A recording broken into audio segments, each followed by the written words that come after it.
Bonjour tout le monde. Alors du coup, effectivement, c'est la première fois que je débarque dans vos locaux. Moi, je suis très content déjà d'être là parce qu'effectivement, je vais être un de vos formateurs en commerce. Donc vous me voyez aujourd'hui, mais c'est possible que vous me revoyiez d'autres fois. J'interviens beaucoup plus sur Clermont pour l'instant que sur Lyon. Et pourtant, j'habite à mi-chemin, parce que je suis du Puy-en-Velay, mais je me présenterai un peu plus tout à l'heure.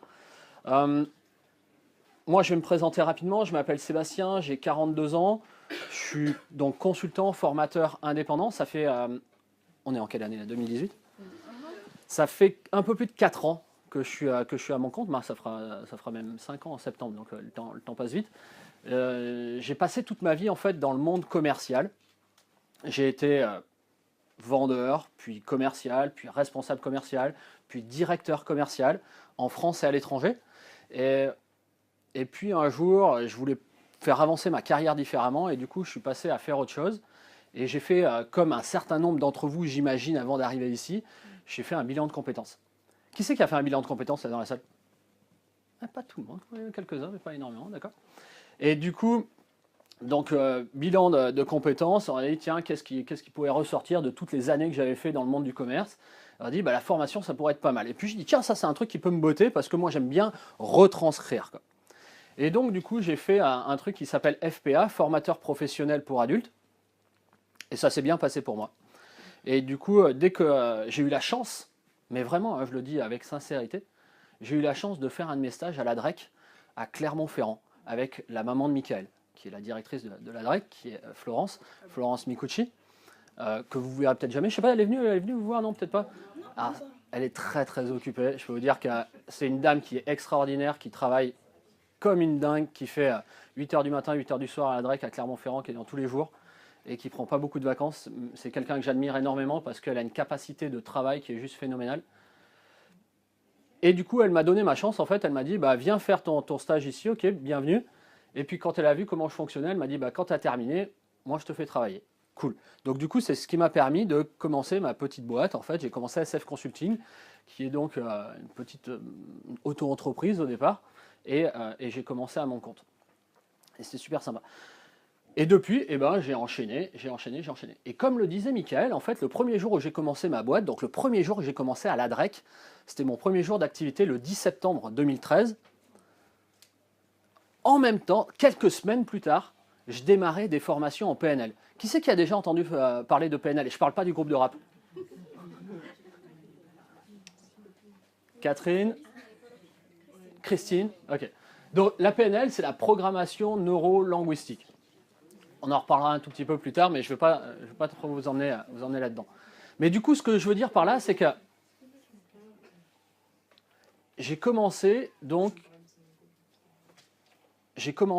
à faire des formations pour aller un peu plus loin, pour comprendre d'autres choses. Et la PNL, en fait, c'est effectivement des outils de communication. Et ça m'a toujours intéressé, moi, cette histoire-là. Ça m'a toujours intrigué, cette histoire-là, de faire, tiens, comment on communique d'une façon générale, et surtout, comment on pourrait mieux communiquer. Et au fur et à mesure du truc, là, j'ai compris un truc de malade, mais c'était que pour mieux communiquer avec les autres, il fallait mieux communiquer avec soi-même. On verra ça plus tard dans la matinée, vous allez voir. Donc, ça m'a vraiment intéressé. J'ai été formé ici à Lyon. Au départ, c'était au château de la Bachasse. Je ne sais pas s'il y en a parmi vous qui connaissent du côté de Sainte-Foy-les-Lyons. Avec un monsieur qui est très reconnu dans le monde de la PNL et qui a ses bureaux juste à 2-3 rues d'ici, qui est Paul Pironnet. Je sais pas, il y en a qui ont entendu parler de Paul Pironnet? Polo. Je vous invite à aller voir sur YouTube ou sur Google qui est cet homme-là, Paul Pironnet. Et du coup, c'est lui qui m'a formé en PNL. Et puis, ça m'a beaucoup plu. Alors, du coup, j'ai continué à me former. Et puis, je suis allé voir d'autres approches. L'énéagramme, l'analyse transactionnelle, le système d'alignement neuro-émotionnel de Mani et Sam. Et puis, j'ai continué à me former en co-développement. Et puis, j'ai continué à me former avec l'Académie Zéro Limite de Martin Latulippe, puis la Neuro Business School. Et en fait, je me forme tout le temps. J'adore ça. Et Michael le disait, un des trucs les plus importants, peu importe l'âge qu'on a, c'est de demeurer un éternel étudiant. C'est pas moi qui le dis, c'est Martin Latulippe, qui est le fondateur de l'Académie Zéro Limite, qui est un Canadien. Et du coup, avoir cet esprit-là, avoir cet esprit que on peut apprendre tout le temps, peu importe l'âge qu'on a, peu importe l'espace-temps dans lequel on est, peu importe où on est, aujourd'hui avec Internet notamment, on peut apprendre tout le temps. Ayez cette culture, ayez cette envie de vous développer parce que dans l'entreprise demain, ce que l'on cherche le plus, c'est quoi, tiens, une des qualités que l'on recherche le plus dans l'entreprise aujourd'hui? Toute entreprise confondue. Ça serait quoi une des qualités d'après vous comme ça? Facilité d'adaptation. Facilité d'adaptation, c'est exactement ça. Facilité d'adaptation. C'est-à-dire votre polyvalence, votre capacité à vous adapter, votre capacité à pouvoir bouger d'1 ou 2 millimètres ou de plusieurs centimètres quand on va vous le demander ou quand on va venir chercher des nouvelles compétences. Et cette capacité d'adaptation va faire en sorte que demain, vous allez trouver du boulot, va faire en sorte que demain, il y a des entreprises qui vont vous vouloir, va faire en sorte que demain, vous allez pouvoir aussi apporter de la richesse dans les entreprises dans lesquelles vous allez aller. Souvent, quand je suis en formation comme ça, quand j'ai le temps de prendre les gens les uns après les autres, de présenter un peu plus d'où vous venez, ce que vous faites, etc., souvent les gens savent très bien me dire quels sont leurs défauts, mais n'arrivent pas souvent à voir leurs qualités. Ben moi, vous allez voir en formation, quand vous m'aurez, je vais vous parler que de vos qualités ou quasiment que de vos qualités. Pourquoi? Parce que du coup, vos qualités vous servent beaucoup plus à avancer que vos défauts. C'est juste. Mais c'est vrai qu'on est dans un pays, ici en France, où on aime bien voir d'abord le défaut et on aime bien taper dessus pour dire, tiens, t'as fait une bêtise, ne la refais pas, et puis alors on te tape dessus, plutôt que de dire, tiens, comment on pourrait faire différemment et comment je vais pouvoir t'accompagner pour justement réussir. On n'a pas toujours cette culture. Et je vous avoue que moi, j'enseigne ça beaucoup, je retranscris ça beaucoup, on va dire, dans les entreprises. Alors, juste avant de démarrer vraiment dans le vif du sujet, je vais quand même me présenter un tout petit peu plus, vous dire un mot d'où je viens. Le Puy-en-Velay, vous connaissez le Puy-en-Velay?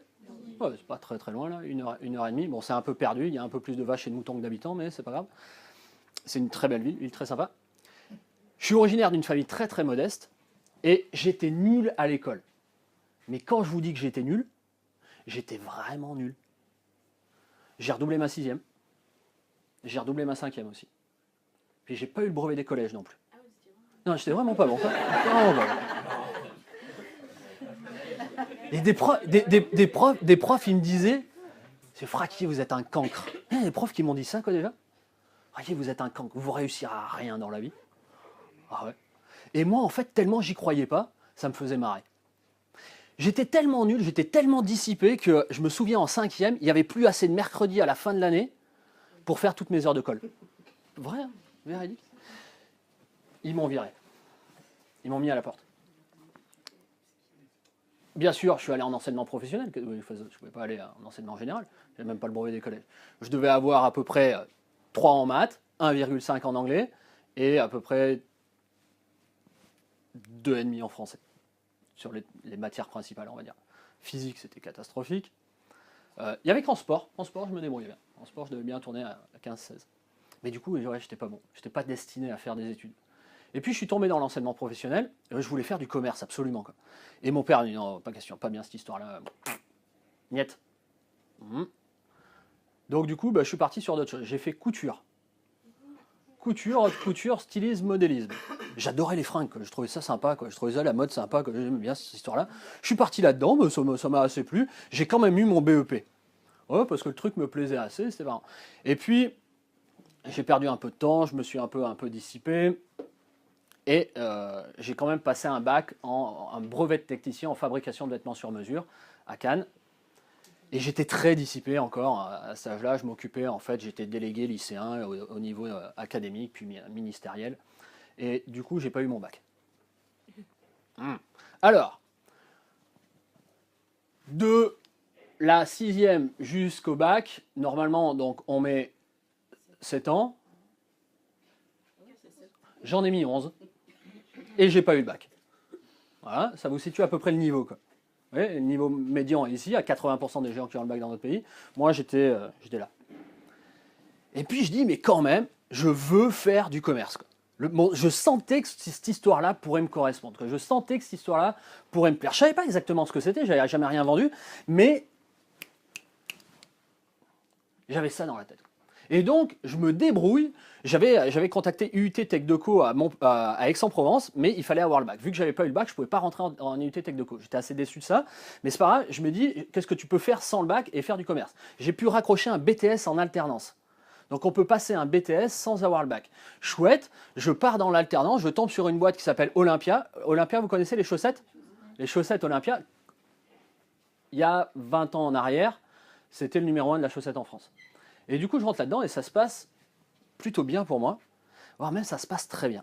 Alors, on m'a dit quand je suis rentré en BTS, oulala, un BEP, pas de bac pro, tu vas arriver comme ça en commerce que tu n'as jamais fait en BTS. Bon courage, mon ami, bon courage. J'ai terminé l'examen, j'ai eu les meilleures notes de France. Vous savez pourquoi? Pas la volonté au départ. Ça me plaisait, exactement. Bonjour. On reparlera de ça tout à l'heure, mais vous allez voir que quand ça nous plaît, on arrive à développer des capacités qui sont juste extraordinaires et surtout, quand ça vous plaît, on va développer des compétences. On va développer des compétences que l'on ne soupçonne pas. Alors, tiens, quelle couleur je vais prendre? Je vais prendre ça. Rentrons dans le vif du sujet.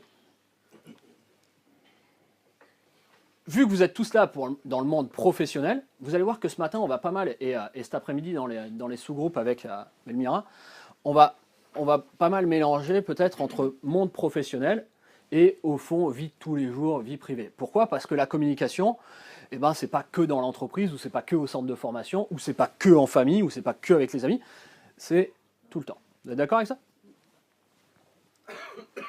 C'est quoi le but d'une entreprise? De prospérer, d'évoluer. Alors, quand vous dites prospérer, ça veut dire quoi? Et de faire du cash. De faire du cash, exactement. De faire du cash, point barre. Une entreprise, elle est là, Michel, hein, c'est pour faire du pognon. Moi, je ne connais pas une entreprise qui se crée au départ pour pas faire d'argent. Si on crée quelque chose pour pas faire d'argent comme ça, on crée une association, loi 1901. Pas de bénéfice, on remet dans la caisse, tout va bien, on distribue. Mais si on veut créer une entreprise, il y a des tas d'entreprises, mais le but de l'entreprise, c'est bien faire du cash.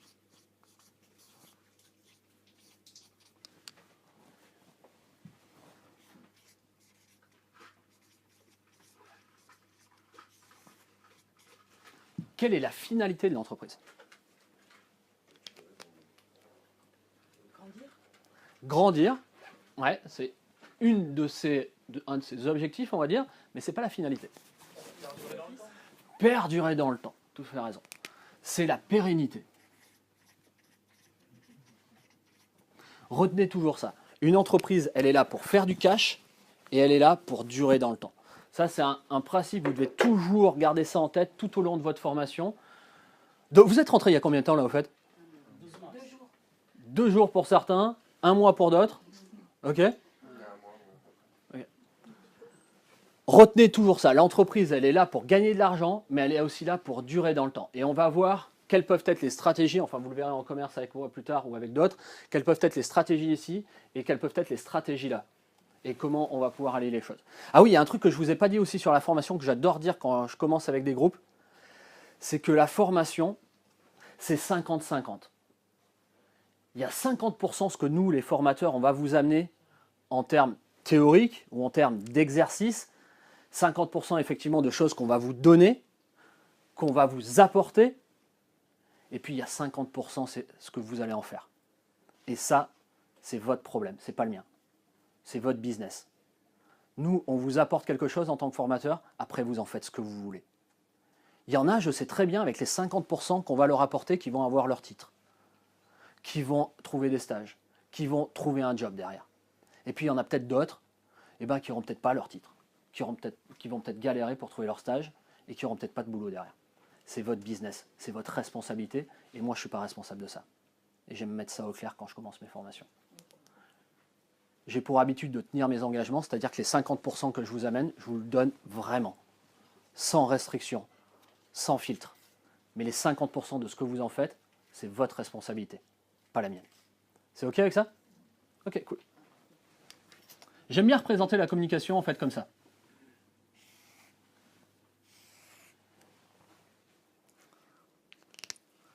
Vous allez voir que ce soit vous, que ce soit une entreprise, tout évolue dans le temps. C'est juste après vous cette histoire-là? Du petit gamin qu'on était, du petit bout de chou, jusqu'à maintenant l'adulte que l'on est, on a évolué. C'est juste? Une entreprise, quand elle démarre, quand elle naît, et puis quand elle passe quelque temps, si moi je prends l'exemple de ma boîte, SF Consulting, qui d'ailleurs n'existe plus en tant que tel, SF Consulting, j'ai créé une autre société qui s'appelle AFC, Agence Formation Conseil, bah du coup ça a évolué. Et j'aime bien représenter, tiens, on va mettre ça comme ça, donc on appelle ça évolution.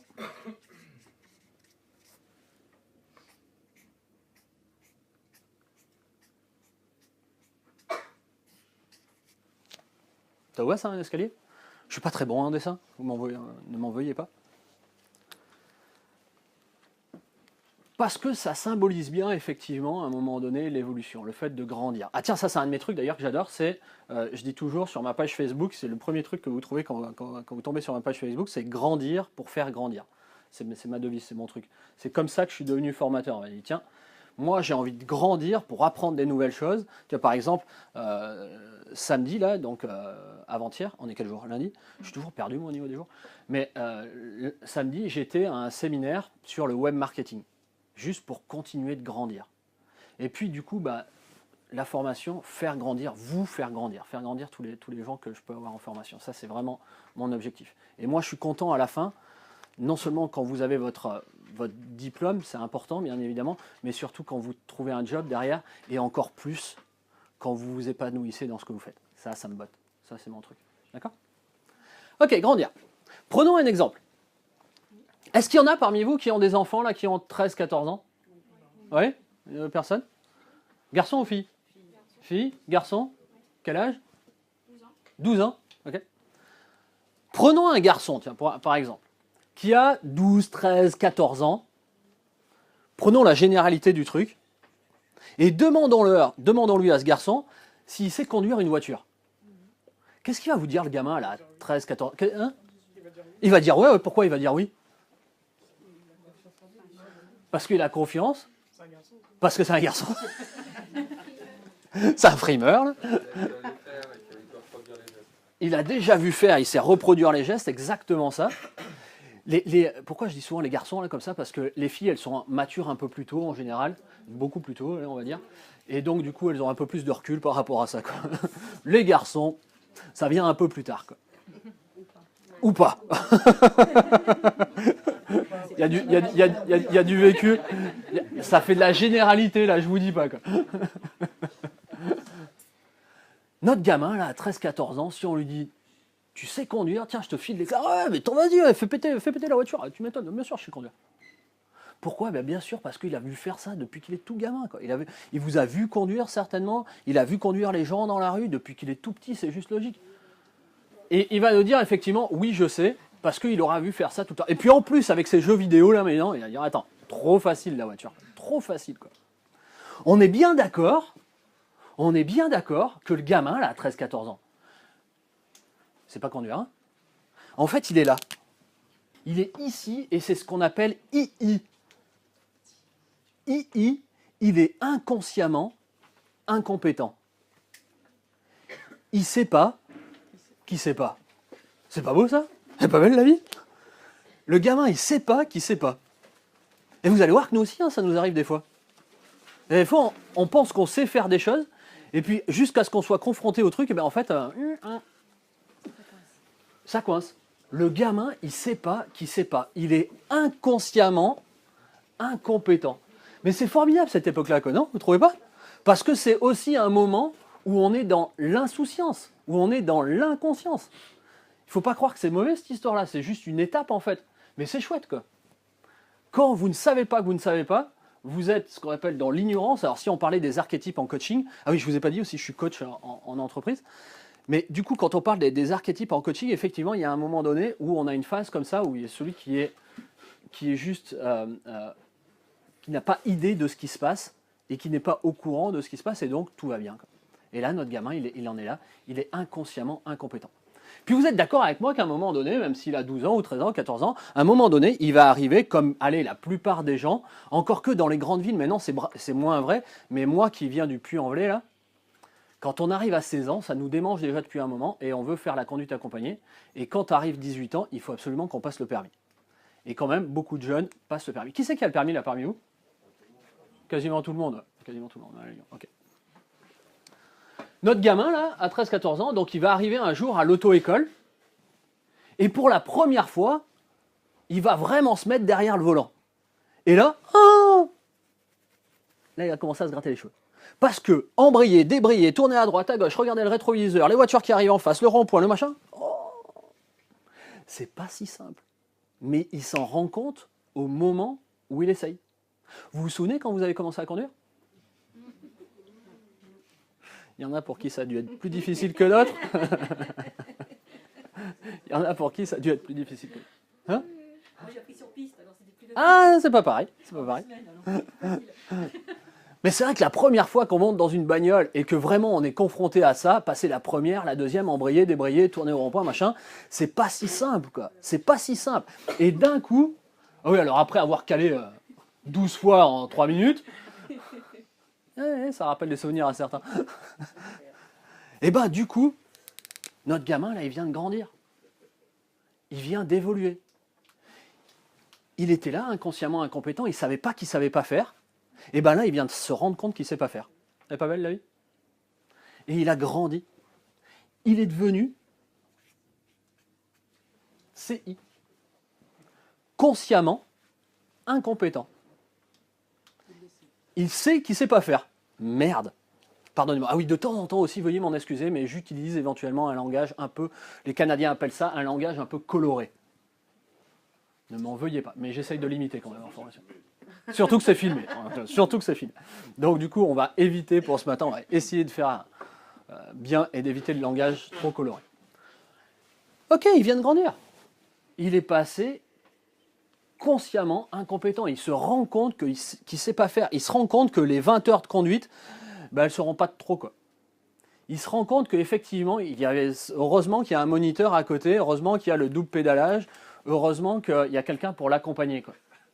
Et donc, du coup, dans cette idée-là, il va passer dans une phase d'apprentissage.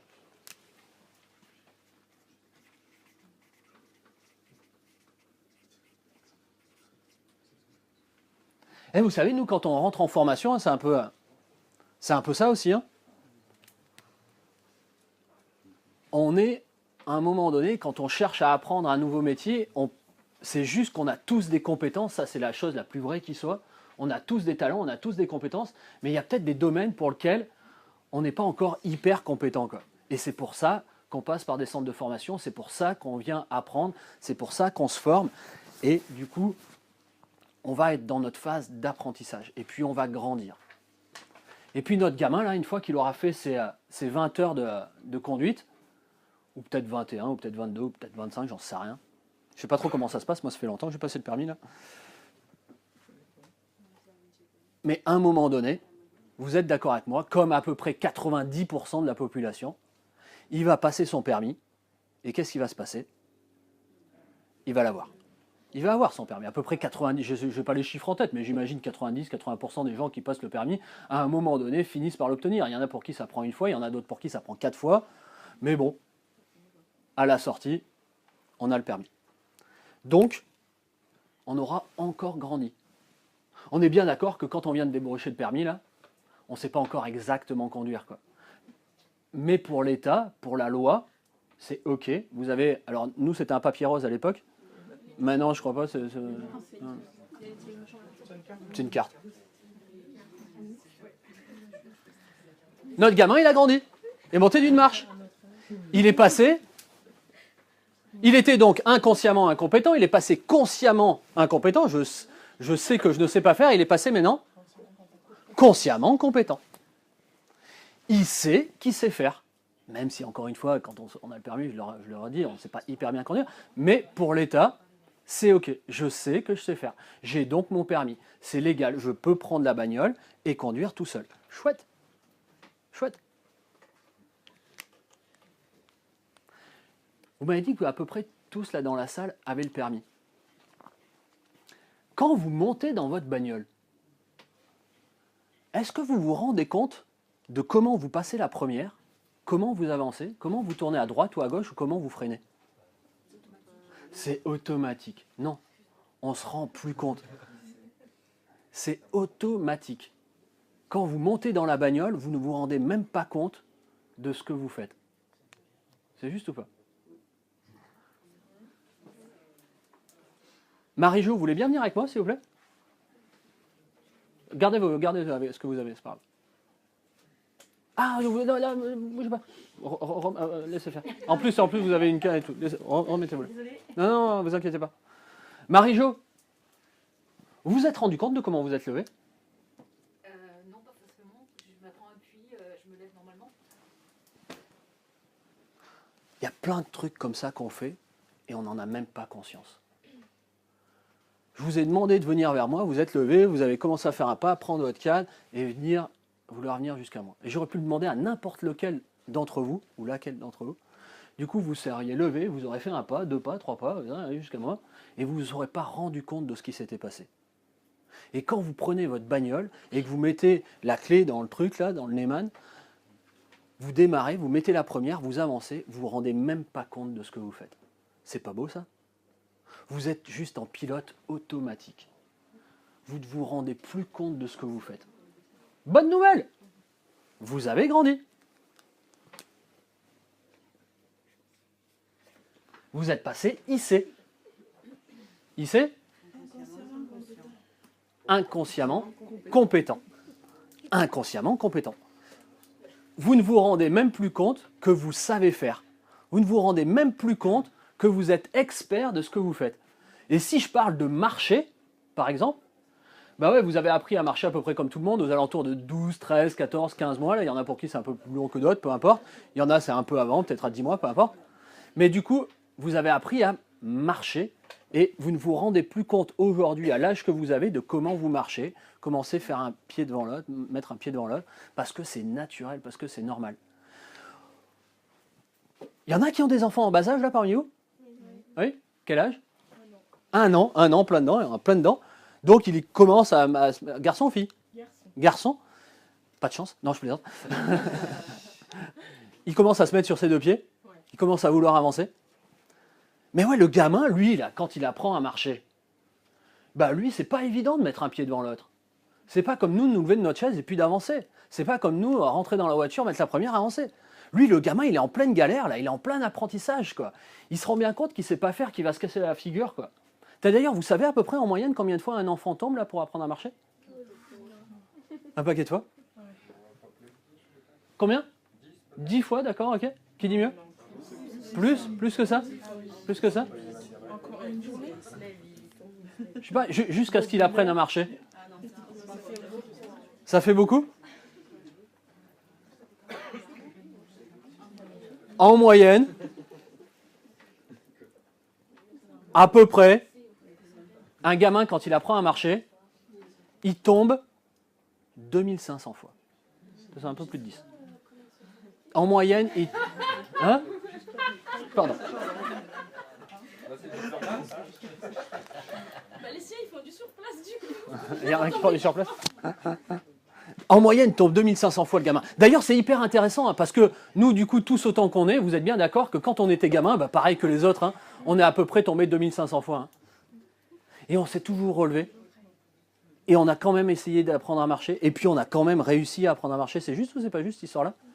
Il n'y a personne parmi vous qui se déplace à 4 pattes, là, encore? Ça vous arrive de voir.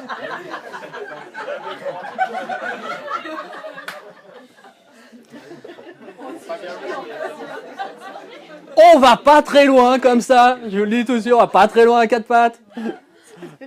Pour avancer, je veux dire, dans l'absolu, on va pas très loin, quoi. Si le but c'est d'avancer.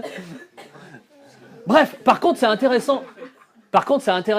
Je veux dire, si le gamin, l'enfant, il tombe 2500 fois, et moi, l'enfant que j'étais, je suis tombé 2500 fois. Aujourd'hui, quand je me casse la figure, combien de fois je me relève? Si je me casse la figure 2500 fois. Non. Hein? Par rapport aux échecs qu'on peut avoir de temps en temps. Mais c'est toujours intéressant de se dire, tiens, l'enfant que j'étais, Lui, il s'est relevé 2500 fois. Est-ce qu'il a la capacité? Est-ce qu'il a les compétences? Est-ce qu'il a la volonté? Mais carrément, quoi. Mais carrément. Mais une fois qu'on est adulte, quand on tombe, quand on se fait mal, quand il y a un truc qui nous arrive qui ne nous convient pas, quelle est notre capacité à nous relever? Quelle est notre capacité à essayer de se remettre debout? Toujours intéressant, hein, de se rendre compte de ça, de faire le parallèle. On en reparlera. On en reparlera. Ok. J'étais inconsciemment incompétent. Je croyais que je savais faire, mais en fait, je ne savais pas. Je ne savais pas que je ne savais pas. Je suis passé consciemment incompétent. Du coup, j'ai appris. Je suis passé consciemment compétent. Donc, du coup, là, vous êtes dans la pratique, on va dire, ici. Et puis, parce que ça roule maintenant, vous ne savez même plus que vous savez. Et vous êtes devenu inconsciemment compétent. C'est chouette. Vous êtes devenu expert. Vous savez qu'en termes d'expertise, quand on parle d'expertise, je sais pas, par exemple pour jouer d'un instrument de musique ou pour faire un métier particulier, on dit à peu près qu'il faut 10 000 heures. 10 000 heures avant d'arriver à une expertise. C'est intéressant pour quelqu'un qui joue du violon ou du piano, j'en sais rien, à peu près 10 000 heures. Bref, on est là. Le problème, c'est que souvent on est calé ici.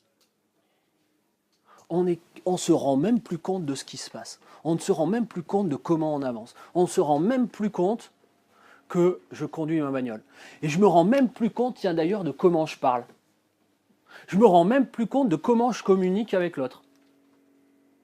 Et vous allez voir, c'est quand on ne se rend plus compte, parce qu'on est expert, qu'on commence des fois à dévier un peu. Moi, c'est ce qui fait, par exemple, qu'il me reste que 3 points sur mon permis de conduire. Parce que je suis là, et parfois, je ne me rends pas compte que je suis à beaucoup plus que la limitation autorisée. On ne se rend pas compte. Et des fois, quand on se rend compte, le flash est passé. Zut! Pour pas être impoli. Et il y a des moments où il nous manque un truc là, comme ça. C'est justement de se rendre compte. Et se rendre compte, c'est une des plus grandes capacités que vous puissiez avoir pour pouvoir évoluer, pour pouvoir grandir. Vous allez voir que si vous allez, au fur et à mesure, vous allez en prendre conscience, quand vous allez rentrer dans ce truc-là, se rendre compte, vous allez voir que ça change tout. Reprenez des exemples quand vous étiez au collège. Je suis sûr qu'il y en a qui, en maths, ils n'étaient pas meilleurs que moi. C'est vrai ou c'est pas vrai? Et quand vous rameniez un 3 en maths à la maison, qu'est-ce qu'on vous disait? C'est pas bien, hein? Pas bien. Et encore, on vous disait c'est pas bien, ils étaient gentils vos parents. Hein. Vous ramenez un 3 en maths et un 12 en français, et 9 fois sur 10, on vous disait c'est quoi ce 3 en maths? T'es nul en maths, qu'est-ce que tu fous? Machin. Ouais. Parce qu'on a cette culture-là. On voit vraiment très très bien ce qui ne va pas, mais on occulte complètement et on ne voit pas du tout ce qui va bien. Commencez, moi je vais vous inviter à ça vraiment tout le temps, tout le long de votre formation. Mais même pas que dans la formation, d'une façon générale dans votre vie. Regardez ce qui va bien. Regardez là où vous avez des talents. Regardez là où vous êtes bon. Regardez ce qui va plutôt que ce qui ne va pas. Parce que quand vous regardez ce qui va, quand vous regardez vos talents, vous allez pouvoir construire sur vos talents plutôt que construire sur vos défaillances et vos faiblesses. Et je peux vous dire que les fondations de la maison ne sont pas du tout les mêmes à la sortie. Hein. Elles ne sont pas du tout les mêmes. Mais c'est vrai qu'on a cette culture en France où on va appuyer d'abord sur ce qui fait mal. On va appuyer d'abord là où ça ne va pas. Vous, pendant votre formation, soyez capable d'abord de regarder ce qui va bien. Après, oui, il y aura des choses à apprendre. Bien sûr qu'après, il y aura ce que moi j'appelle des axes d'amélioration. Il y a des points positifs et il y a des axes d'amélioration. Mais pour ça, il faut juste que j'accepte de me rendre compte de ce qui se passe. À un moment donné, je me pose et je me dis, tiens, qu'est-ce qui s'est passé? Comment c'était la situation là? C'était bien, ok, il y avait des choses qui étaient bonnes, ok. Puis il y a peut-être des choses où, tiens, t'as pas trop bien réussi, ou tu aurais pu faire mieux. Et là, tu passes en axe d'amélioration. Et cette capacité-là, elle est très très importante. Elle est ici. Ça s'appelle la métacompétence. La métacompétence, c'est juste cette capacité à me rendre compte de ce qui vient de se passer. Ou à me rendre compte, même parfois à l'instant T, de ce qui est en train de se passer. Vous voyez, là par exemple, si je me mets en métacompétence, je me rends compte effectivement que vous suivez ce que je suis en train de vous dire. Je me rends compte aussi qu'il y a du bruit à l'extérieur. Je me rends compte qu'il y a les 2 caméras. Je me rends compte que, effectivement, je n'ai pas énormément de place pour passer comme j'aime me déplacer habituellement. Je me rends compte de tout ça. C'est-à-dire, en fait, c'est apprendre à se regarder pédaler. Et vous verrez que cette compétence-là, elle n'est pas innée dans l'absolu. Il faut juste la travailler. Il faut juste à un moment donné poser. C'est comme une photo à un instant T. Oui, on est dans un monde où on adore prendre des photos là, avec nos smartphones là, et on met une image à un instant T. Et ben nous, c'est pareil, mais à le faire dans notre tête et pour une situation donnée. Quand je suis, je sais pas moi, quand je fais un tableur Excel, j'en sais rien, vu qu'il y a beaucoup de comptables, un comptable là-dedans. Quand je fais un tableur Excel, je me rends compte à la fin de ce qui s'est passé. Il y a des trucs que j'ai faits qui sont top, qui sont bien. Puis il y a peut-être des formules que j'ai loupées. Et puis il y a d'autres trucs qui sont impeccables parce que les chiffres sont justes, je ne sais rien. Et puis je me dis, peut-être que là j'ai été un peu lent, hop, axe d'amélioration. Vous voyez l'idée? C'est toujours de se dire, tiens, qu'est-ce qui s'est passé? Comment ça s'est passé? Et ça, c'est la métacompétence. Et pour moi, c'est une des plus grosses clés de l'évolution. C'est notre capacité à nous rendre compte de façon tangible, de façon, entre guillemets, honnête avec nous-mêmes, dans la réalité des choses, de se rendre compte de façon factuelle de ce que l'on fait. Je vous en reparlerai. Mais c'est très important pour pouvoir évoluer. Et en formation, c'est vraiment un outil extraordinaire pour pouvoir grandir. Et dans la vie professionnelle d'une façon générale. Ok. À votre avis, quelle couleur je vais prendre? Peut-être ça. Voilà. À votre avis, qu'est-ce qui va nous permettre d'évoluer? Les connaissances. Des connaissances vont pouvoir nous permettre de grandir, mais donc les connaissances, vous êtes d'accord qu'au départ on est là, et puis on va passer en phase d'apprentissage, donc on va prendre des connaissances, donc on va se retrouver là. Qu'est-ce qui va nous permettre d'évoluer? L'expérience, pareil, l'expérience, on va la retrouver ici, on était inconsciemment incompétent, on va aller s'essayer, entre guillemets, un certain nombre de choses, rentrer dans la voiture pour la première fois, me rendre compte que c'est pas évident, et donc du coup je vais créer de l'expérience. C'est hyper important d'ailleurs, c'est hyper important. Si j'avais plus de temps, je vous parlais justement d'un truc que Martin Latulipe dit toujours, pour justement prendre confiance en soi, c'est qu'à un moment donné, il faut essayer, il faut créer de l'expérience. L'expérience, elle va peut-être pas tomber du ciel, quoi. Il faut aller la chercher, il faut aller la provoquer. Et il faut surtout ne pas avoir peur à ce moment-là de faire des actions inspirantes imparfaites, comme il dit. Actions inspirantes imparfaites, c'est-à-dire essayer quelque chose. Même si c'est pas parfait, c'est pas grave. Parce que quand tu auras essayé, eh ben, tu auras gagné en compétences et tu auras gagné en expérience. Et si tu as gagné en expérience, tu auras gagné en confiance en toi. À condition qu'on ne répète pas les mêmes erreurs. Juste, Mohamed. C'est pour ça que notre niveau ici est super important. Parce que quand je fais quelque chose et que je me rends compte qu'il y a des trucs qui ont été bien et qu'il y a des trucs qui ont été un peu moins bien. Et donc, du coup, si je cherche à comprendre ça, je vais pouvoir recontinuer ce que je faisais bien, à le refaire. Et puis, ce que je faisais un peu moins bien, à le faire bouger. À l'améliorer. Exactement. C'est de l'amélioration continue. Et c'est très juste. Si je me rendais compte systématiquement, depuis que je suis tout gamin, des erreurs que j'ai faites et que plus jamais je les reproduis, vous imaginez comment seraient nos vies? C'est énorme notre capacité, à reproduire les mêmes erreurs. Ça c'est fou, hein? Ça c'est fou. Mais parce qu'on ne se rend pas toujours compte. On ne se rend pas compte de ce que l'on fait. On n'est pas dans cette métacompétence. Moi, je vous promets, il y a quelques années en arrière, quand j'ai appris ce truc-là, ça a changé ma vie. Mais je vous le dis sincèrement, ça a changé ma vie. Et je continue à apprendre tous les jours avec ça. Tous les jours. Et des fois, je ne vais pas assez loin. Des fois, je ne réfléchis pas assez. Des fois, je ne me mets pas assez dans cette métacompétence. Je suis dans l'action parce qu'en plus, moi, j'aime ça. Et puis, des fois, merde, hop, je me plante. Marche arrière. Qu'est-ce que tu as fait? Comment tu l'as fait? Qu'est-ce qui a été bon? Qu'est-ce qui a été moins bon? Progresse. progresse, progresse, progresse. Celui qui cesse de vouloir progresser cesse déjà d'être bon. C'est juste cette histoire-là? En formation, il y a toujours ça en tête. Soyez un éternel étudiant. Celui qui cesse de vouloir progresser cesse déjà d'être bon. Ok. Je reviens à ma question. Un vieux défaut de coach. Qu'est-ce qui nous fait évoluer? Qu'est-ce qui nous permet d'évoluer? Là, les expériences, on en parlait. La connaissance, pareil. La formation, pareil. On est là. La communication va un peu plus loin, Marie-Jo. C'est apprendre des autres. Apprendre des autres, ça m'intéresse. Ça m'intéresse. C'est une des clés fondamentales que venez de nous dire Marie-Jo là. Une des clés fondamentales. Apprendre des autres. On ne peut pas évoluer sans les autres. Pas possible. Et là, on tombe dans nos relations.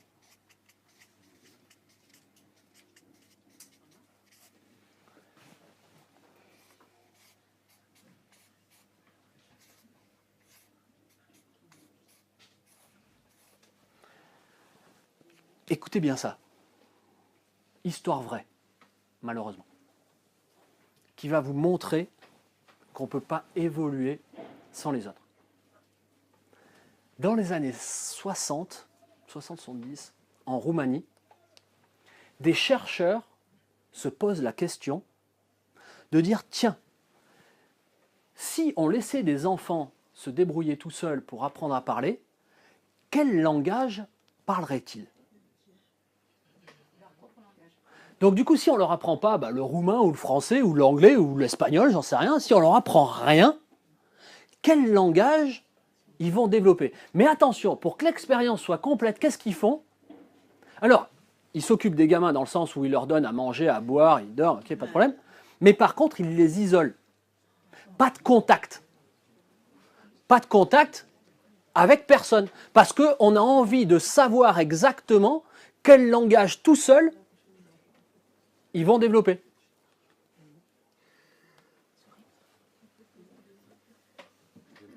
Quel langage d'après vous?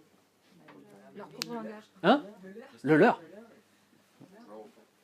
Qu'est-ce qui s'est passé à votre avis pour ces enfants? Un langage des signes. Intéressant. Moi, je prends plutôt vocaliser. Oral. Mais, Oral. Manière, alors, Ouais. Vous savez ce qui s'est passé pour ces enfants qu'on a laissés tout seuls pour justement l'idée c'était qu'ils se développent un langage qu'on ne connaissait pas et qu'on sache ce qu'il en est? Et combien de temps ils ont été laissés? Elle a duré combien de temps? Eh ben l'expérience ils avaient pris un groupe, en fait, alors pour vous raconter la petite histoire, ils ont pris un groupe dans un orphelinat, donc des enfants qui n'avaient pas de parents, et ils ont fait cette expérience-là. Et qu'est-ce qui s'est passé? Ils étaient très conscients que cette expérience allait durer longtemps. Parce qu'un enfant, déjà, pour qu'il apprenne à parler, d'accord avec moi, je ne sais pas les premiers areux à quel âge là ça arrive, et puis les premiers papa-maman, j'ai pas d'enfant, mais peut-être au bout de 1 an, 2 ans, 3 ans, ça commence à blablater un peu, 4 ans, on commence à vraiment y arriver. Donc du coup, ils savaient très bien que là, ça allait prendre beaucoup de temps, quoi. Avant l'âge de 7 ans, tous ces enfants sont morts. Ils sont morts. Parce qu'ils n'ont rien développé. Ils n'ont rien développé au niveau des connexions. Enfin, il leur a manqué un certain nombre de connexions synaptiques qui ont fait qu'ils n'ont pas pu évoluer parce qu'ils étaient tout seuls et qui ont fait que ces enfants sont décédés. Et là, on a compris que dans la pyramide, le bas de la pyramide de Maslow, tout le monde connaît la pyramide de Maslow, peut-être pas encore? Pyramide de Maslow, au départ, on a les besoins primaires, donc manger, boire, dormir, respirer pour la race se reproduire. Et du coup, on a compris aussi que la relation était pour un enfant absolument indispensable. Même pour une grande personne. Vous comprenez pourquoi le système des prisons ne marche pas. Parce que quand vous êtes en prison, vous êtes 2, 3 par cellule, 4, et puis à la récréation, enfin dans la cour, vous rencontrez les autres, etc. Mais mettez quelqu'un à l'isolement, tout seul, en plus si vous coupez la lumière, je peux vous dire qu'il n'y en a pas besoin pour 20 ans. Non, pas besoin pour 20 ans. Mais du coup, le plus vieux, je crois, avait 7 ans. L'enfant le plus âgé avait 7 ans. Quand les autres mouraient, on continuait à faire Vous avez, qui c'est qui a déjà vu ce film Seul au monde avec Tom Hanks? Quelqu'un? Ouais? Main levée? sais qui a déjà vu Seul au monde? Seul au monde, alors pour ceux qui n'ont pas vu, le gars, il y a un crash d'avion, bref, c'est un truc américain, là, il y a un crash d'avion, il se retrouve sur une île tout seul, l'ami Tom Hanks. Qu'est-ce qu'il fait sur son île tout seul, pour ceux qui ont vu le film? Il se crée un ami. Comment il fait? Avec un ballon. Il trouve un ballon de volley, et du coup, il lui met des yeux, des cheveux, une bouche. Pourquoi? Et il lui parle. Il crée un ballon, il crée un personnage fictif, et il lui parle. Il lui parle parce qu'on a besoin de relations. On ne peut pas faire sans relation. On ne peut pas être tout seul. Un enfant, à la naissance, vous savez, il a besoin de deux choses. Les besoins primaires, donc manger, boire, dormir, respirer. Et la deuxième chose, c'est l'amour inconditionnel. Il a besoin que de ça, un gamin. Donnez à votre enfant de l'amour inconditionnel et vous allez voir qu'il va grandir et s'épanouir. Et Tom Hanks, là, qui se retrouve tout seul sur son île, il se retrouve vraiment paumé tout seul, là au milieu, il ne sait pas combien de temps ça va durer. Et un des premiers trucs qu'il fait, là, au bout de quelques jours peut-être, il se crée un personnage fictif avec qui il va pouvoir échanger. Il se crée juste une relation. Sans relation, pas possible d'avancer, pas possible d'évoluer. Le problème, c'est bien d'avoir des relations, mais c'est que nos relations, elles ne se passent pas toujours bien. C'est juste ça ou c'est pas juste? Alors, comment ça se passe quand nos relations, elles ne se passent pas bien? Tiens, racontez-moi un peu la dernière fois que vous êtes engueulé avec votre mari ou avec votre petite amie. Comment ça se passe? Elle s'est barrée. J'ai envie de ça, sans rentrer dans le détail, sans rentrer dans la vie privée, mais j'ai envie de savoir ça. Comment ça se passe? Racontez-moi une des fois où vous êtes, entre guillemets, un peu pris la tête avec votre conjoint ou avec votre partenaire. Il y a des cris déjà. Hein, il y a des cris. Alors comment ça se passe quand il y a des cris? C'est celui qui criera le plus fort que l'autre. Celui qui criera le plus fort que l'autre, d'accord? Ça existe ça des fois? Non, jamais. Celui qui crie le plus fort que l'autre. Donc, si je crie, ou si l'autre crie, qu'est-ce qui se passe? Attaque. Attaque. Pas 36 solutions, d'ailleurs.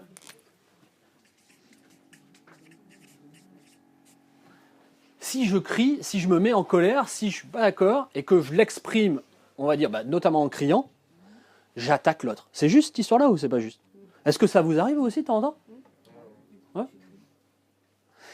Et qu'est-ce qui se passe pour la personne qui est en face? Alors, vous avez après deux choix. Elle augmente le volume et elle va crier éventuellement plus fort que vous. Ou alors elle se tait. Ça dépend du contexte. Mais à quelque chose près, pour faire simple, on a une personne qui crie, on a une personne qui attaque. Soit le choix, c'est que la personne en face crie encore plus fort et donc va contre-attaquer, ou alors soit elle va se taire et elle va partir. Combien de fois ça vous est arrivé de dire quoi, ou si vous vous embrouillez avec votre conjoint ou votre conjoint et que votre conjoint ou votre conjoint dire allez laisse tomber, de toute manière tu me saoules, tu comprends rien, je me casse. Ça arrive ça des fois? Ça arrive souvent? Ouais, ça arrive. Bah oui, parce qu'on n'a pas le choix, vous allez voir, quand nos relations se passent mal, attaque d'un côté, fuite de l'autre côté. C'est pas plus compliqué que ça là le conflit? Fuite, attaque, fuite, attaque, fuite, attaque. Pas plus compliqué que ça.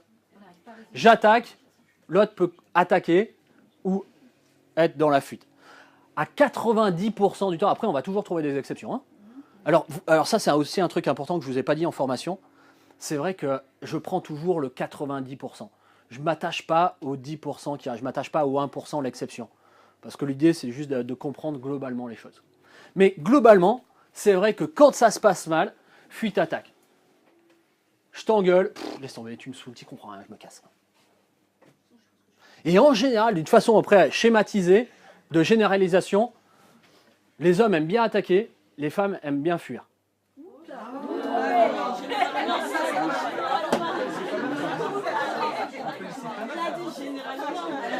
Je sais pas pourquoi, chaque fois, je sais pas pourquoi, mais chaque fois que je dis ça, il y a des réactions dans la salle, quoi. Ok, reprenons. Alors normalement, donc, les femmes attaquent et les hommes fuient, quoi. Autant, c'est proportionnel. C'est proportionnel, d'accord, non? Autant. Bref.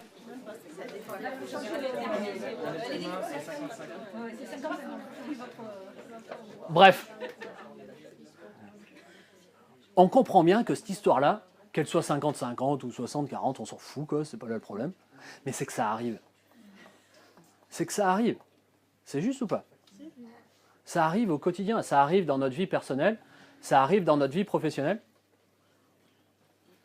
ça arrive dans nos relations avec nos amis, ça arrive avec nos relations dans le travail, ça arrive à tout moment que ça peut arriver. Mais je comprends bien aussi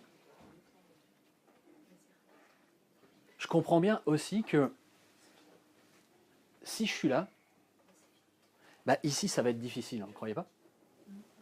Si je suis en bas, si je passe mon temps à être dans la fuite et dans l'attaque, bah forcément ici ça sera plus compliqué. Donc du coup, il va falloir aussi, parce que je peux vous dire que quand on est dans la fuite et dans l'attaque, on n'a pas une grande capacité à être dans la métacompétence. On n'a pas une grande capacité à se rendre compte de ce qui se passe. Parce qu'on est dans l'impulsivité. On est dans le moment présent et bing, tu m'attaques et soit je te réponds ou soit laisse tomber. On n'a pas cette capacité à se dire tiens, qu'est-ce qui est en train de se passer là? C'est en train de partir en sucette là la relation?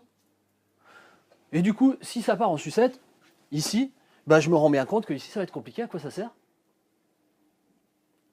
On n'a pas cette grande capacité à vouloir passer à autre chose à ce moment-là. Il va falloir un peu de temps. Il va falloir un peu de temps où eh ben, on va se réconcilier, on va se remettre d'accord. Parfois. Pas tout le temps. Et puis à un moment donné, bah, notamment dans nos relations, en couple, en famille, si on est trop souvent là-dedans, qu'est-ce qui se passe? Ça casse. À un moment donné, ça se sépare. Parce qu'on passe plus de temps ici que ailleurs. Ou que le ici est trop présent. Que le fuite-attaque prend trop de place. Et on se rend bien compte que du coup, bah, on galère, on n'avance pas. C'est pas marrant. Donc du coup, à nous aussi de se dire, tiens, comment ça va pouvoir évoluer? Mais alors, heureusement, ça ne se passe pas toujours comme ça, quoi, nos relations. Heureusement, de temps en temps, on peut aussi être dans ce qu'on appelle la co-construction. Et c'est vrai que la plupart du temps, en fait, quand on n'est pas dans le conflit, on est dans la co-construction, peut-être même sans le vouloir. Mais on va effectivement s'allier, parler, échanger, construire ensemble pour justement pouvoir évoluer. Ça va? Ça vous parle cette histoire-là? C'est logique pour vous? Okay, cool. Donc du coup, c'est important de comprendre ça aussi. Que si je suis en fuite-attaque, je vais avoir du mal à évoluer. Et que pour évoluer, il va falloir que je passe sur autre chose. Il va falloir que je change de niveau. Il va falloir que je change de strate. Du coup, j'ai envie de vous poser la question. Qu'est-ce qui fait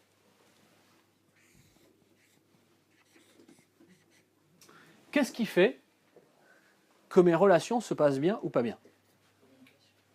Communication? Communication, on est là. Compréhension? On est là. Raisonnement? Toujours là. L'écoute? Il faut avoir quelqu'un à écouter, vous êtes d'accord? Vous êtes là. C'est qu'on y gagne. C'est intéressant ça. Continue dans ta pensée. En fait, je pense qu'il n'y a pas de relation qui peut être constructive si on est toujours intéressé dans une discussion. D'accord. Dans une relation, on a toujours quelque chose à gagner et à donner à quelqu'un. À partir du moment où chacun est... Donc tu es dans l'échange et tu gagnes à avoir cet échange. C'est ça que tu es en train de me dire? Ok, donc on est là. On est là. Pour atteindre un objectif. Donc du coup, toi tu vas plus loin. Pour atteindre ton prénom? Fessal. J'étais Fouad dans la tête et j'ai dit non, c'est pas Fouad. Fessal. Tu es là du coup. Si tu veux atteindre un objectif, c'est que tu as envie d'évoluer. Tu as déjà une vision, donc tu as envie d'évoluer. Donc du coup, tu vas déjà trop loin. Moi, je veux dire, qu'est-ce qui se passe pour justement faire que notre relation, qu'est-ce qui va faire en sorte que notre relation, au fond, se passe bien ou se passe pas bien? Le feeling. J'adore ça, le feeling. Le feeling avec qui? Bah là, si on part sur une relation, c'est parce qu'il Il y a un feeling, il y a une entente. Donc tu es bien d'accord qu'on est là. On fait passer un message. À qui? C'est gestuel, la gestuelle du couple. C'est gestuel. Alors, on va voir que c'est hyper important. Et vous le verrez, on va séparer les trucs en deux cet après-midi. On va faire aussi du non-verbal avec Belmira. Vous allez voir à quel point le non-verbal est hyper important dans notre communication. C'est un truc de malade mental, quoi. Un truc de fou. Et ça, c'est un truc, les amis, où on n'a pas du tout conscience. On n'est pas du tout là, pour le coup. Alors, on a beaucoup de mal à être là quand on est dans le non-verbal. Parce que vous allez voir qu'il y a des parties de votre corps qui ne savent pas mentir. Nous, on est des super menteurs, là, les êtres humains, là, d'une façon générale. Et alors les commerciaux, je vous dis même pas. Bref, c'est pas vrai. Mais est-ce que ça vous est déjà arrivé d'avoir une mauvaise nouvelle un jour? Mais un truc vraiment pas cool, quoi. Vraiment la mauvaise nouvelle, quoi, le truc qui... C'est déjà arrivé à quelqu'un? Ouais, tout le monde, hein. Tout le monde, ça nous a déjà tous arrivé à cette histoire-là, d'avoir un jour... Il y a vraiment un truc qui nous tombe sur le coin de la figure et... Point commun. En relation. Mais merci d'avoir essayé.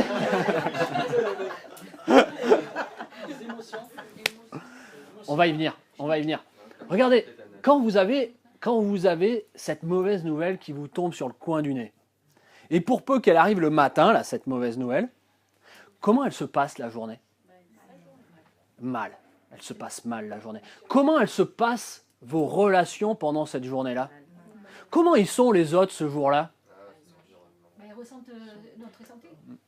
Comme par hasard ce jour-là, veuillez me pardonner pour le langage coloré, mais comme par hasard ce jour-là, je reçois une mauvaise nouvelle, je passe une journée de merde, et ce jour-là, tous les autres, ils sont cons comme des manches à balai. C'est juste ou c'est pas juste? Mais c'est vrai, hein. Quand on a une mauvaise nouvelle qui arrive, la journée, elle est longue, elle se passe mal, j'ai qu'une envie, c'est que ça s'arrête, ou aller me coucher, ou dire demain ça sera mieux, ou pas. Mais, ou de flinguer tout le monde, on va peut-être pas aller jusque-là. Mais du coup, on se rend bien compte que quand j'ai une mauvaise nouvelle, et bah du coup, ma journée va être longue, va mal se passer. C'est une journée galère, comme on en a tous vécu. Et ce jour-là, et ben les autres, ils me saoulent, quoi. C'est vrai ça ou pas? Ok, prenons l'inverse. Prenons un matin où vous avez une bonne nouvelle, un truc sympa. Je sais pas, je sais rien. Vous avez été augmenté, ou vous apprenez que vous avez gagné un voyage, ou que vous allez juste partir en vacances, ou que vous allez être enceinte, alors ou être papa ou être maman pour un garçon. Une bonne nouvelle, quoi. Une bonne nouvelle. Comment elle se passe votre journée quand vous avez une super nouvelle? Se passe bien?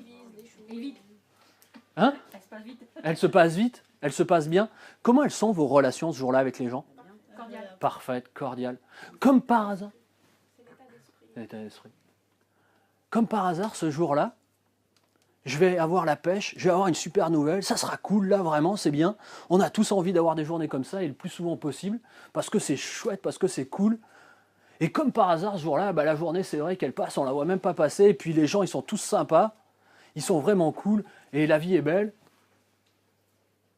Et bah, vous venez de comprendre ce qui se passe dans nos relations.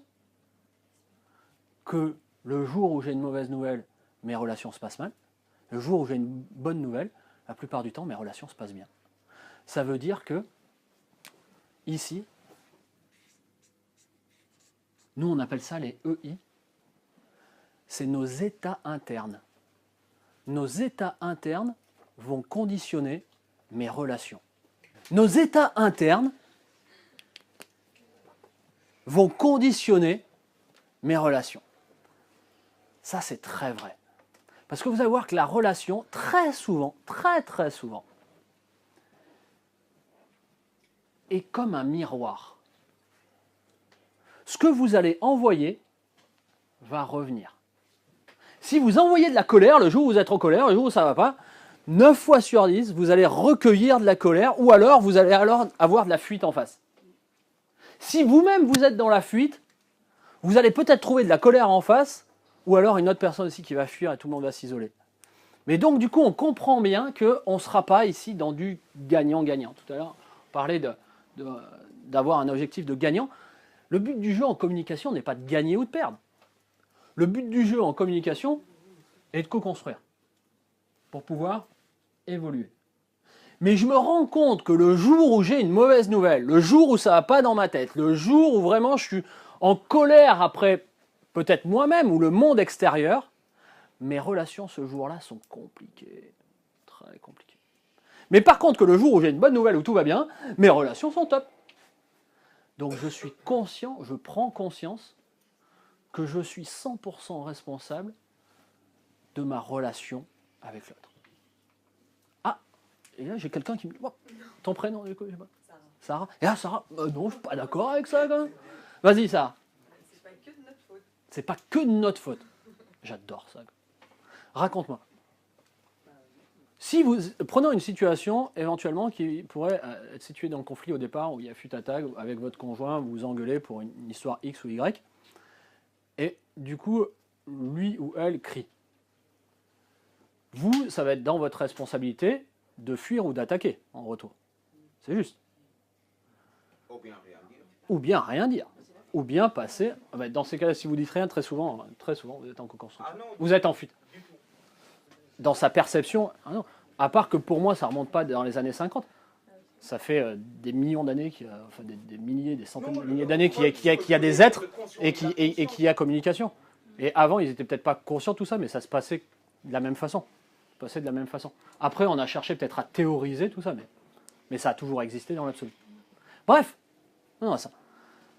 C'est que je me rends compte effectivement que donc mes états internes vont influer sur la relation. Mais il y a une chose très importante qu'il faut comprendre là-dedans.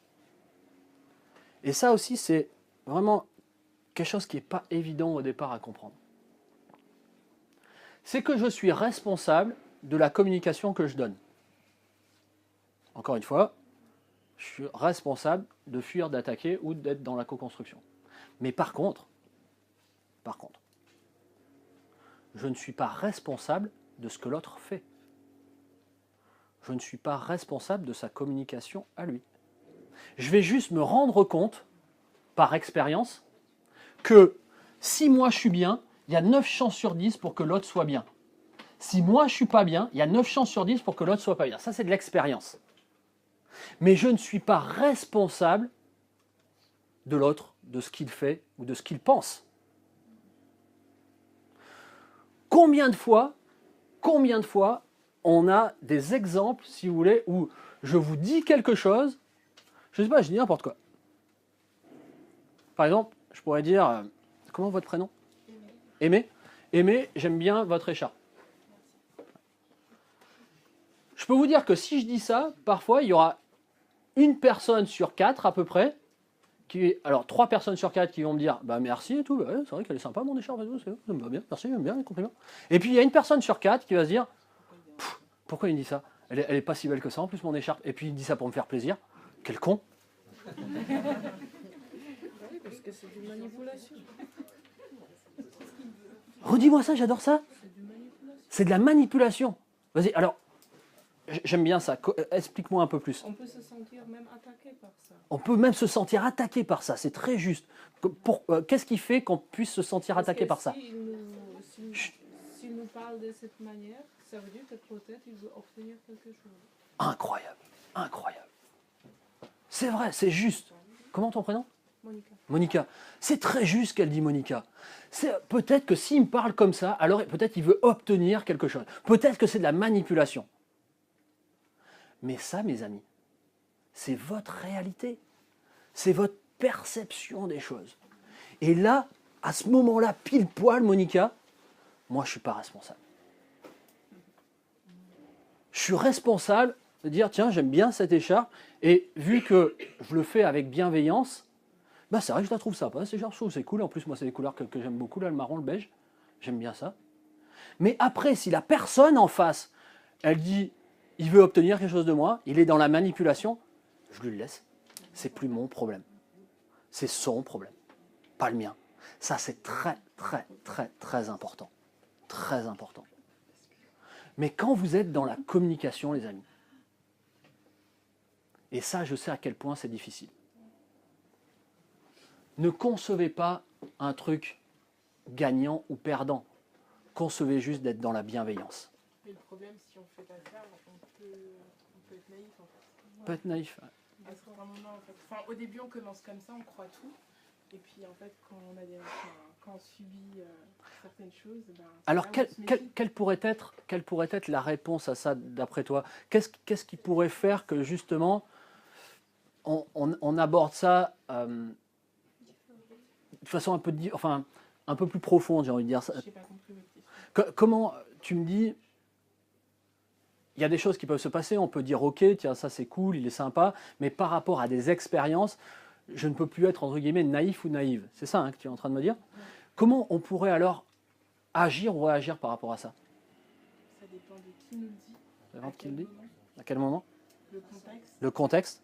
C'est l'expérience qu'on a avec la Alors, c'est de l'expérience avec la personne ou des expériences passées qui vont nous amener là où on va. C'est les paramètres de la personne, comment elle est. Après, les apparences sont toutes choses. Mais après, il faut C'est des apparences d'abord sont externe avant d'être interne, parce qu'on ne connaît pas forcément la personne. Alors, une des clés ici, Elanie, en communication qui n'est pas simple du tout, mais on ira peut-être y toucher un peu cet après-midi. Mais une des clés, ce sont les faits. On fonctionne en fait en communication avec 3 niveaux. Vous avez les faits, les opinions et les sentiments. Plus vous êtes dans les opinions et les sentiments, plus vous êtes dans le risque de conflit potentiel. En entreprise, j'apprends beaucoup ça aux managers, il faut être dans les faits. Qu'est-ce que c'est les faits? Les faits, c'est, je lui ai dit, ton écharpe est sympa, j'aime bien. Ça, c'est un fait. Si derrière, je ne sais pas, par une action X ou Y, je vais essayer peut-être d'avoir un bénéfice par rapport à elle, ce que tu disais, Monica, alors du coup, les faits se transforment. Il a fait ça dans le sens de manipulation pour essayer d'obtenir quelque chose. Donc, ça sera des nouveaux faits qui vont arriver. Mais qu'avant ça, je me mette dans la position de opinion-sentiment et que je me dise, tiens, il pense ça, ou il réfléchit à ça, ou il souhaite ça, ça, mes amis, veuillez m'excuser du terme, mais c'est du bullshit. Bullshit, c'est merde de taureau. La merde en barre. Parce que je ne sais pas ce que je ne sais pas. Il y a un truc, si on peut. Il y a un truc que j'adore, c'est ce film avec Michael Douglas, Ce que pensent les femmes. Vous avez déjà vu ça, ce film? Ce que veulent les femmes, ce que veulent les femmes. Mel Gibson. J'ai perdu. Mel Gibson. Ce que veulent les femmes. Mais vous voyez le truc irréel au possible, quoi. Il croise les femmes et il arrive à lire dans... Alors c'est génial, quoi, de dire, enfin, ce serait pas génial du tout d'ailleurs. Un truc de fou, quoi. Vous imaginez le bordel, quoi. Oh, si je pouvais penser ce que pense exactement le jeune homme qui est à ma gauche. Non, c'est pas possible, quand on deviendrait malade, ma boule, quoi. Mais ça veut bien dire aussi... Non, c'est pas possible non plus, quoi. Laissez tomber. On est d'accord. Mais ça veut dire aussi que cette histoire-là, mais c'est pas possible, c'est pas réel. Je peux pas imaginer ce que l'autre pense. Comment voulez-vous être dans la tête de la personne? C'est juste pas humain, quoi. Hein? Alors oui, il y a quelques petites exceptions, donc c'est pour ça que je parle toujours du 90%, encore une fois, voire là en l'occurrence du 99%. Mais vous pouvez aller chercher, le subconscient de l'autre, notamment en hypnose. En hypnose, pour les spécialistes en hypnose, notamment l'hypnose ericksonienne, où vous allez basculer effectivement dans d'autres niveaux de conscience, et là, vous allez pouvoir éventuellement prendre le contrôle sur un certain nombre de choses, pas sur tout. Mais on ne va pas aller là-dedans, parce qu'encore une fois, c'est le 1% du truc, et ici, c'est pas le sujet. Mais, ouais, Inception. Mais du coup, je me rends bien compte que je ne peux pas, légitimement, je veux dire, dans les faits, je ne peux pas savoir ce qui se passe dans la tête de l'autre. C'est pas possible cette histoire-là. C'est comme le chien qui remue la queue, on a l'habitude de dire il est content. Comment on sait? Mais ouais, exactement, comment on sait? Moi je me suis toujours posé la question, comment on sait? Bah ouais. J'en sais rien. On a l'impression effectivement qu'il a l'air content. Et bon, c'est vrai que plutôt dans l'absolu, quand on voit les chiens battre la queue, a priori ils sont sympas. Mais je vous avoue, j'ai jamais été dans la tête d'un chien. Et je crois pas avoir été chien dans une vie antérieure. Donc, je sais pas ça.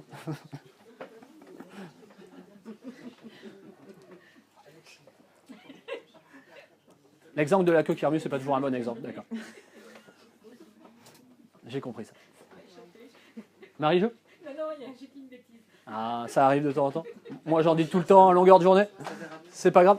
Donc, ok, bref, pour faire un petit récapitulatif, avant qu'on aille plus loin, on va faire une pause à 10h30 dans 2-3 minutes. Ouais, dans 2-3 minutes, on va décaler légèrement. Parce que je vais vous montrer des choses ici qui sont hyper importantes. Donc, vous allez voir, donc, on a bien compris que dans nos états internes, que l'on soit en bas ou que l'on soit en haut, eh ben, c'est pas du tout pareil. Ça ne nous donne pas du tout les mêmes résultats, cette histoire-là. Et on va aller en détail étudier cette histoire-là, après la pause. Mais que du coup, je me rends bien compte que si je suis en haut, ici, il y a de fortes chances pour que ça se passe mieux que si je suis en bas. Juste? Ok? Le jour où je suis en forme, en général, mes relations se passent mieux que le jour où je ne suis pas en forme. Et que quand je suis dans la co-construction, bah, ça se passe mieux ici que quand je suis en fuite-attaque. Pour pouvoir évoluer, ça sera plus simple quand je suis dans des relations de co-construction que quand je suis dans des relations conflictuelles de fuite-attaque.